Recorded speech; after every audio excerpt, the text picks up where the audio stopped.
My name is Angela Gideon. My name is Roxanne Tares. My name is Cassandra P. Villamor. And we are from BSCS2D, and we are here to discuss human flourishing.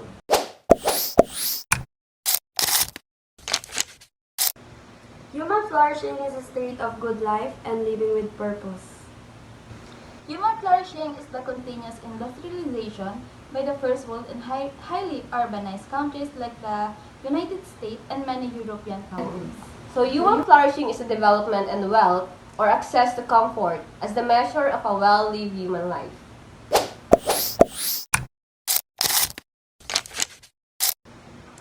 Healthcare advancements. It promotes access to medical advice, continuous health monitoring, and early detection of illness.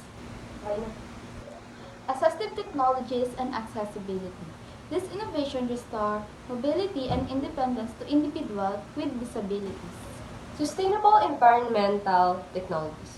Technological systems harness natural resources responsibly, supporting both human being and ecological balance.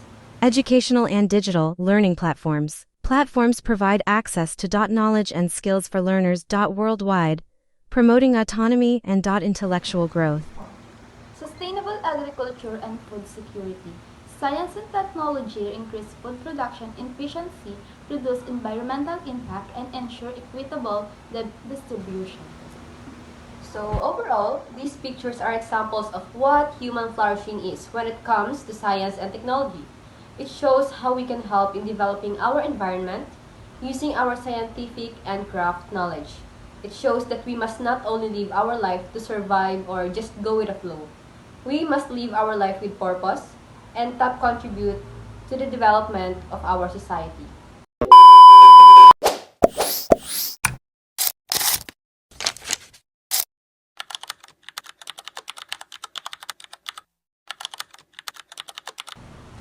So, ang next question ay, is this vision of human flourishing something you already achieved or something you still need to achieve?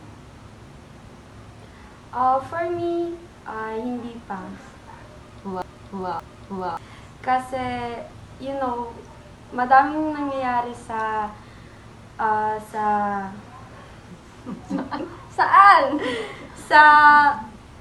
sa earth natin. Pwede na! Tawag doon.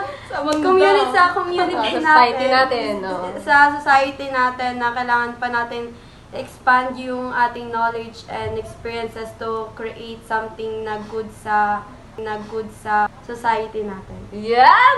Miss Universe! O, ikaw, wag ka na! Laga. Ako naman, hindi ko pa na-achieve. Gaya-gaya. Kasi, as a human, as a person, as a girly, ako maisan.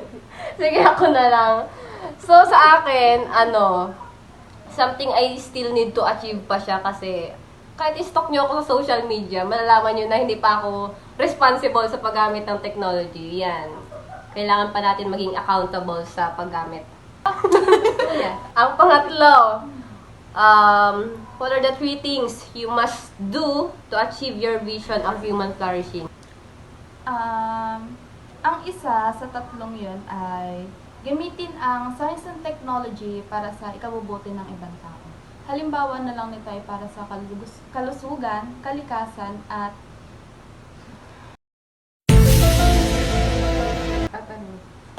edukasyon. At edukasyon ng mga bata, ganon. Hindi para manira o mang-abuso ng ibang tao. Para sa akin naman, dun sa 3 things must you do to achieve your vision of human flourishing is yung patuloy pa rin tayong matuto at makibagay sa pagbabago.